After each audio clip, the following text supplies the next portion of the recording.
Hello and welcome to the Matchday Vlogs YouTube channel. I'm here for a slightly different sort of an episode today. You might remember a few weeks back I was talking to you about an incredible challenge being taken on by a guy by the name of Lee Cracknell. He was attempting to visit all 20 Premiership grounds within 24 hours. And he's here with us today to explain why he did it and also how he did it, which, you know, both things are equally amazing. First things first, how are you, Lee? You all well? Yeah, hello, mate. Yeah, cheers. No, I'm doing all right. Yeah, no, just been doing a lot of R&R recently because of, obvious reasons. Very tiring, I've been all right recently, just moving forward in my life, trying to get other things going on. Still trying to figure out how Just Giving works. Right. Try and pay the charity itself. It's quite confusing. I don't know. Maybe I'm just stupid.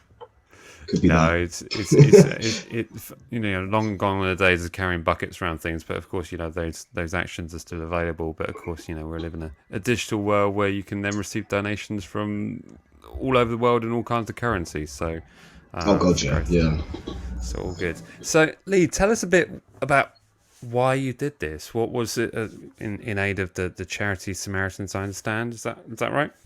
Yeah. Well, I mean, I had the idea to visit all the stadiums because I'd been doing quite a lot of travelling around the country before the event and before any of that stuff. And during one of said adventures around the country, I decided to myself, I want to visit all Premier League stadiums within one day. That sounds amazing. So I told a friend about it, and he was one of the people that dropped out, but originally it was me and my friend Will, and we were both like, that sounds amazing, let's go for it, whatever. For personal reasons he had to drop out, sadly, but so I was like, oh, this is awesome. So we started thinking about it, started planning it out, and then my mum's partner, he suggested, why don't you do it for a charity? And instantly, as soon as he said that, I was like, it has to be Samaritans. It had to be, because for me, it's close to my heart, because I've been struggling with mental health for the first half of this year. And also I've got, my auntie works for the Samaritans as well, so it's got sort of connections there too. And I just thought it was a really good cause to do it for, and they're brilliant people. What they do is amazing, and they don't get enough support as they do, they should even. No, it's fantastic. I think over the course of the last 15, 16 months, a lot of people have spent a lot of time to themselves and had their routines incredibly disrupted, whether it be personal or professional. So, I think it's a very worthy cause, and brought to the forefront in this crazy world we're living in at the moment. So, so good on you for that. So, tell us a bit about. I mean, obviously, the idea came about you thinking, let's visit every single ground. Was there any aspect of those 20 grounds that you were worried about? I mean, when we spoke about the challenge on the show, I did say it was a good job Swansea didn't get promoted, because otherwise you would have had a bit of an issue getting across. I remember. Oh god, because I laughed when you mentioned that in your video, because I remember sitting there watching that game just coated in sweat, just like, oh come on, like because I watched the semi-finals of the playoffs, and I think it was in like the second leg or something. It had 20 minutes left. If Barnsley scored one goal, it went to extra time or something, or they might have gone through an away goals or something like that. And I was sitting there like edge of my seat, like, please Barnsley, please. Would it have been possible? Would it have been remotely possible? Would it have been just like, there's no way? See, mathematically, yes. Okay. But after doing it with the clubs we've done, with and getting Southampton upload on their Facebook page with 5 minutes to spare, realistically, probably not. You'd have to be very, very lucky with stuff like traffic. And you'd have to probably not stop at all for food. So in part of, you started off in Newcastle, right at the top. Yes. Smart move to do. And then you sort of came down across the North Midlands, across to the Manchesters, the Leeds, those kind of things. Yeah. Was there any part of the journey that was more difficult than you thought it was going to be, or any part of the journey that was more easier than you thought it was going to be? Well, in terms of that, there's 3 moments during the journey that stand out to me that caused, well, 4 actually. There's 4 moments during the journey that stood out to me. First one was, because what happened, we set off, and by Leeds, we were behind by like 20 minutes from our schedule. And then Oh, between then, well, I think we were still behind like 20 minutes at Liverpool or something like that. But we gained the time back, and when we left Norwich, we were something like half an hour ahead. right. And then through London, we sort of gained a little bit of time as well. But we were behind straight away because we had to pull over at Weatherby Services, which I know is disappointing because it's like an hour and a half from Newcastle. But we had to pull over for bladder-related issues. Fair enough. And I've never seen a service station so busy in my entire life. Like I've been to Stansted, Heathrow. I've been to Russia during London during rush hour. Mm-hmm. None of them hold a flame to how busy this Weatherby service station was. It was insane. I had no idea why. The car park was probably 2.5 times the size of like your standard supermarket car park. Right. And it was full. It took us like 5-10 minutes to find a space. Yeah. And that held us back so much. Second, so you would have been there at what, midday sort of time? Midday on the 4th? Well, this is what confused me so much. It was roughly 11:30, 12 o'clock on a Monday. Right, okay. And it was heaving, full of like all kinds of people, families, delivery drivers, people just casual trips, stuff like that. And it just baffled me. I couldn't understand why. Yeah. But yeah, and then the second one was in between Leeds and Burnley. We went through across Halifax, and Google Maps suggested this shortcut that cut 15 minutes off the time. And I was like, oh, wicked, cool, we'll do that. Next time, I'll tell my co-pilot to punch me if I suggest that, because this was like the steepest road I've ever driven up my entire life. And it wasn't just a straight up, it was zigzag as well. Right. Tight bends, some of them weren't even bends, like direct, like right angle corners, going up, zigzagging up this hillside in the middle of Yorkshire. It was insane. That wasn't fun. That bit was quite scary.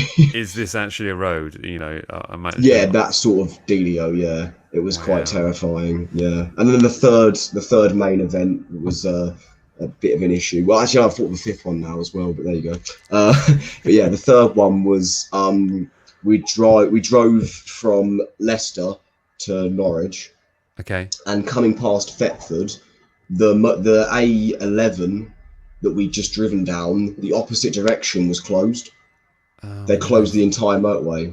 So our plan was to go to Norwich and then go back down past Cambridge again, but then join the A1 and go straight down to London, straight to West Ham. Right. After Norwich. Okay. Yeah. That completely changed, and this is what we lost about 15 minutes here because we had to go from Norwich down to Ipswich, down to Colchester, down past Chelmsford, all the way to West Ham that way. And that was a bit of a nightmare, that route, because they're not terrible roads, but Ipswich to Norwich, it's like not very good A roads, and it made it a bit slower. But then the fourth hiccup was all relates. It was when we was at Brentford. Brentford Stadium is hidden. There's only one. Yeah, it's like houses all around. It's a new stadium as well, isn't it? Yeah. It looked quite nice from the distant view we got of it. Right. Because it was completely hidden. Like buildings all around, big buildings. We couldn't even when we got there. First of all, we couldn't even figure out. Google Maps took us like 3 streets over to some random place. But then I saw a road sign saying football club this way or something like that, and I was like, I must be over there. And I looked on Google Maps again, found it, and was like, okay, cool. So shot off to the stadium. And there's only one road leading to the actual stadium itself, and it was blocked off entirely. You couldn't get down it. So you had to. So I done like 3 laps of the block where the stadium was in the middle of. It was hidden, and really struggled to find it. We lost quite a bit of time here, and in the end, I had to park quite illegally. But it was like 4:30, 5 o'clock. It was like 5 o'clock in the morning at this point. So and then we had to run to the stadium, get a really quick picture. And then leg it back to the car. Yeah. But the whole time I was so nervous because I was like, the sun's coming up, cars are starting to appear. We need to do Chelsea, then Palace, and I was literally just like sweating. Yeah, because when you were coming through London, you were doing that in the middle of the night, weren't you? So with the logic being there's no cars on them, but of course we lost like 20 valuable minutes with Brentford. Literally about 20, 25 minutes, valuable minutes that should have been driving through a quiet London towards Chelsea. And going back to your route to Norwich, of course, that would have been the twilight hours of when they do things like shut roads for repairs because they envisage Yeah, that there won't be many yeah. cars on the road. There won't be Thing many is, people it's driving to Premier League stadiums, on the yeah, road. So. yeah, yeah. Well, the thing is, all things considered, we got very lucky that was the only major road closure we had. Yeah. Although it's one of those things that's quite difficult to predict. Right. Sometimes they tell you, sometimes you have to just drive. I mean, the easiest way to do it would have been to drive the entire route beforehand, just to sort of scout locations out and stuff, but that's not realistic at all. Not really. I don't want to do the whole thing twice, within a week or something, Yeah, it's not really like training for a marathon, is it? You can't do a test run. It's be quite expensive on fuel, I'd imagine. And that kind of stuff. Well, actually not that bad, to be fair. They're on the whole thing in a tank and a half. Oh, wow. Which is incredible. Yeah. Only cost me about 70 odd quid in fuel. No, 80 odd quid, something like that. Wow. Yeah. That's basically really, match day really out, good. isn't it? Really. Match day out budget. So, yeah. there we go. Well, I got 20 of them. Yeah. So looking back at it, is there anything that you would have done differently? Anything you would have prepped a little bit more for? The only thing I will say, to regard to that, maybe start spreading the word, announcements and stuff earlier. Try and get more traction going, and maybe doing more in terms of the traction and stuff. Like I was messaging content creators, I was messaging the clubs, I was messaging a few fan groups and stuff like that. Barely any replies. Didn't have enough traction. I was telling people in person. I had trips to Newcastle beforehand, trips down to Bristol, trips everywhere else beforehand. I was there in pubs and places telling people about it. But yeah, I announced, made the Facebook page and made it public. I believe it was like 5 weeks before we set off. Wow. Okay. Right. Which sounds like a lot of time, but in the world of the internet, you need a lot longer to gain traction. Yeah. So ideally, a bit more traction would have been nice because we only had people meet us out Norwich, and they're people I know personally. So, but I had my friends at Newcastle as well, but we stayed with them the night before, so that's why they were there with us. Right. They live up that way, so nice. And people watching this, they can still donate. They can still add to the tally. Is that still open? Yes, it is still open. Yeah, I was going to close it the other day, but you messaged about this, and I thought what I would do is leave it, and then when this goes public, I can say on this that I don't know when you're posting this video public. Is it probably later on this week at some point? I imagine later on this week. So yeah, when it goes public, then I'll obviously hopefully see it. Yeah, and then I can say within the next week of it going public, I'll close the Just Giving and donate all the money and everything. And, fantastic. Nail on the head sort of thing. So there we go. All the details for this will be in the description section below. There'll be a link to the Just Giving page and find out a bit more about the information there. So yeah, and hopefully the Facebook page. And the Facebook page, and anything else you want me to link to is absolutely fine. Okay. It's absolutely fine. Cool. So where's your hometown club? Oh, my hometown club is not Premier League. Oh, okay. It's not top four. It's not Vanarama. It's like 9th tier. That's fine. I'm from Bury St Edmunds in Suffolk. It's Bury Town, not the other one up there. Yeah. Our one. I think is it Bury Town or Bury? Yeah, I think it could be Bury Tigers, to be fair. I can't remember. I haven't been to their games in years. I went quite a bit when I was younger to Bury Town games. It is Bury Town, what we're talking about. But yeah, went quite a few times when I was younger. But they're like in the 9th tier or something. Right. Okay. But yeah. But years ago, I used to work for a company that was in there, the music publishers. So I know Bury St Edmunds very well. Oh really? Oh cool. Yeah. Cool. So I used to stay in the Fox pub. Yes, I know the place. Yeah. Oh wow, small world. So, wow. Yeah, very small world. But I know those roads as well. They're not particularly motorway-like, and there's not many roads that actually go to Norwich, are there? So Norwich is really tucked away from everything else. Yeah.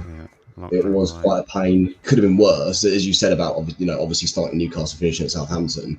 The original route, when me and my friends sat down and planned a route out together in a pub one day, the original idea was to start in Norwich because it was close, and go up to Newcastle and then down to Southampton and then to Brighton and then up to London, do London, finish at Watford, drive home. Right. Okay. Yeah. But that the only reason that we picked that as a group was because we start close to home, we finish close to home. That was the only logic behind that route. Everything else apart from that is stupid, terrible Right. route. Yeah. But yeah, You kind of have to sort of judge your timings on that, because I think if you try to go through anything remotely around London, I mean, it's just a bit of a lottery, really, isn't it? I mean, you might have been fine, but you might have been sat there for 12 of those hours. I mean, that's the thing. I mean, I would say luck, but I played it brilliantly with London. We got to London, God, about 1:30. West Ham was a breeze. Spurs was a breeze. Although Spurs, funny enough, I've never known anything like this. The stadium, right? If you was a non-football fan, just a passerby, had no idea about football, you would have no idea who played in that stadium if you walked by. There is nowhere on it at all saying Spurs, Tottenham, anything like that. Nothing at all.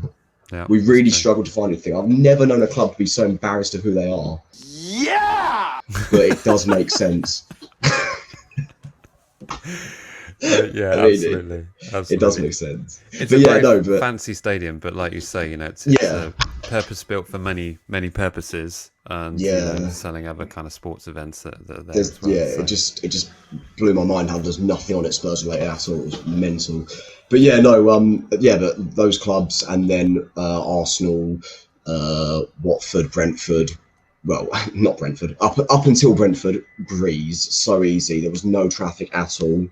London was a bit of a nightmare because I found myself so many times thinking, is this a 20 zone or a 30 zone? I have no idea because it changes so much, especially the drive from when we went to West Ham to Spurs, then to Arsenal.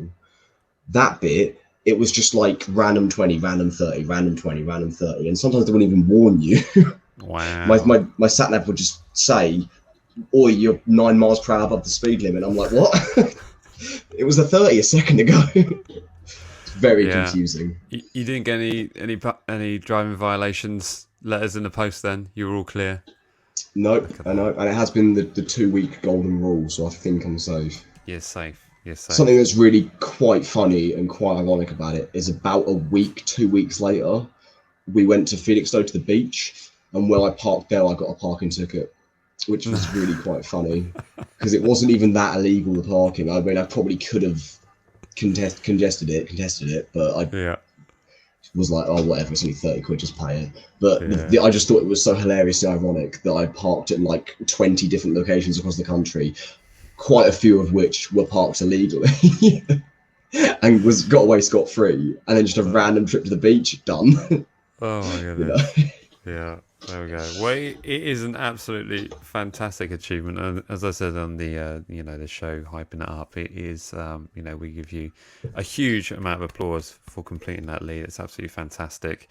The only other thing I've got to say is it's not just me. I've got to give thanks to Luke, my co-pilot, who put up with me for 24 hours and done all the graphic designs of everything you see on the Facebook page and everything like that.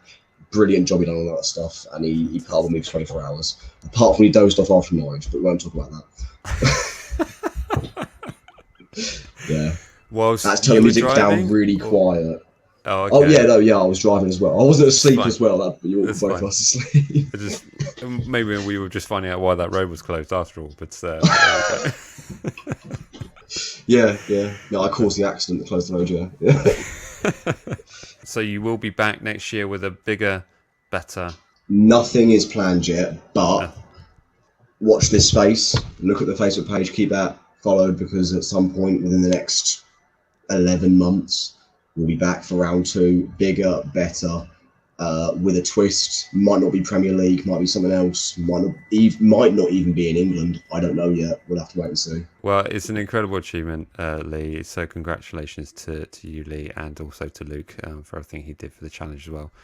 Thank you so much, mate. We all on the channel here give you a massive round of applause. And for those of you who want to donate and find out a bit more about the challenge, all the details will be in the description section below.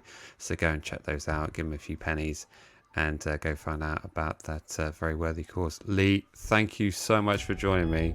It's great to have you on the show talking about the event and the very worthy cause. And so be sure to go and check that out. And from all of us here, we'll say bye-bye. All right, see ya. Thank you.